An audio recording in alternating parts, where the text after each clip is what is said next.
Well, it's Wednesday, and that means plants and garden expert Craig Hignight is joining us live to answer all of your blooming questions. I feel like I'm taking Joe Habersham's spot, a page out of his book, right? Something like that. Yeah. Blooming instead of burning questions. But I would have to be taller as well, right? Yeah, I think we'd probably stand on top of each other with somebody taller. I was trying to jump up, right? See what's exactly. My neck gets stiff. But welcome in, Craig. Of course, go to our WQAD Facebook page, and we will start answering your questions. Let's start here with this one. I need to transplant my orchid to a bigger pot. Should I wait until it's done blooming?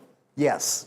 We never transplant an orchid when it has open blooms on it. As soon as those blooms fade, even if it's a phalaenopsis where you're going to cut that stem back a little bit and hope for a new bloom out of the next side bud, you can transplant at that point. Next one is from our friend Deb. I didn't get my daffodil bulbs planted last fall, so I stuck them in the refrigerator. When should I plant them? As soon as possible. As soon as you can get a dried out piece of earth available this spring, get them in the ground. They know it's spring, and they will start to just literally consume themselves trying to grow.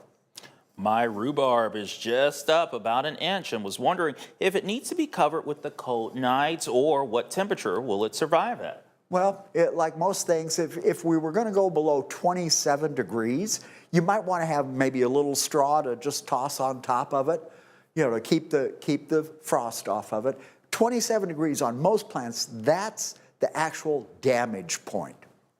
Awesome.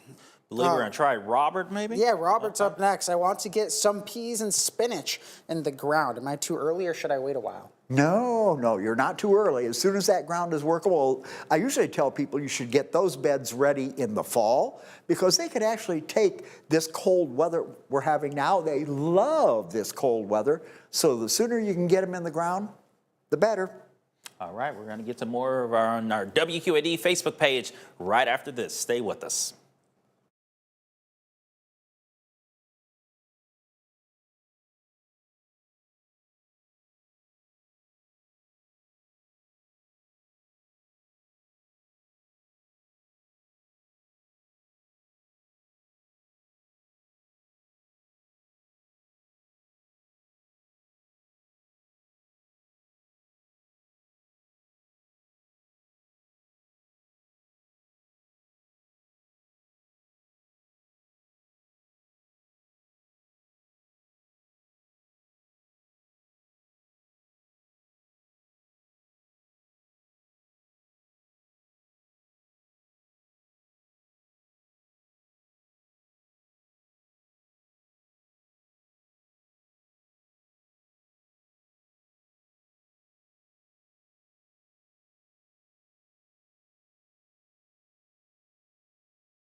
Welcome back here to GMQC at 11 with the one and only plant and garden expert, Craig Hignight. That's right. I got Glad our next question for you from Mary. When can I start zinnia seeds? Okay, I just ran into somebody yesterday, asked the same question.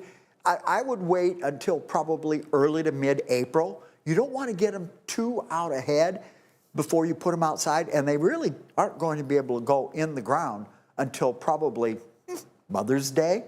So that'll make them at least 6-7 weeks old at that point. Is it too late to trim oak trees? If so, is it possible to just remove the dead parts? Is there any arborist you can recommend to determine why the oak trees are dying? Well, you've got just a very little time left. The ground is going to start to thaw out. We stop pruning on oaks. You can take out the dead wood. Just remember that you might nick into some live wood, and then it gets very dangerous. And it's the oak wilt is the reason that we only prune while the ground is frozen, because the wilt spores are not active at that point. Next one from Rick. Is it possible to keep a 4 by 8 foot raised bed of strawberries contained and not overcrowded and get enough berries to make it worth the bed use? Would you use trellis too? Well, 4 by 8 should work very well. I mean, it's not a huge bed. The thing is that you will have to make sure that you keep the bed thinned out a little bit. You're going for, plants that are probably about 6 to 8 inches apart in the bed. Keep the water up. And in this case, in a raised bed, I would actually suggest some extra fertilizer, maybe something as a liquid, something you dissolve in water and put on the bed. But it's entirely possible. Should get a good crop. My rhododendrons are overgrown. When should I cut them back? Okay, rhododendrons, we prune them immediately after they get done blooming. But remember, on a rhodie, if you cut to a stem that has no leaves on it, that stem is dead. It's not going to leaf out from bare stems, so you've always got to have a few leaves on the end of the stem when you're done pruning. If you're really lucky, you've got nice new growth coming up around the bottom that we'll go ahead and fill in over the next few years. All right, we got one from Becky here. What can I plant on the south side of my house by the foundation? Oh, south side of the house? Well, in the way of annuals, you can use, your petunias, zinnias, things like that. The full sun plants, geraniums. In perennials, on the south side, I would suggest things like sun-loving, senior moment. It's all right. Coreopsis, black-eyed Susans, things like that.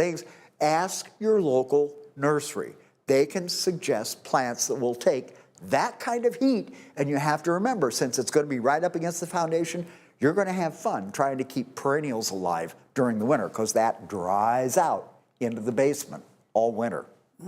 Well done, as always. Give it our best shot. Thank you so much, Craig, for coming in. And be sure to join our Facebook Live with Craig each and every Wednesday. There, you can submit your questions and be part of the conversation. We'll be right back.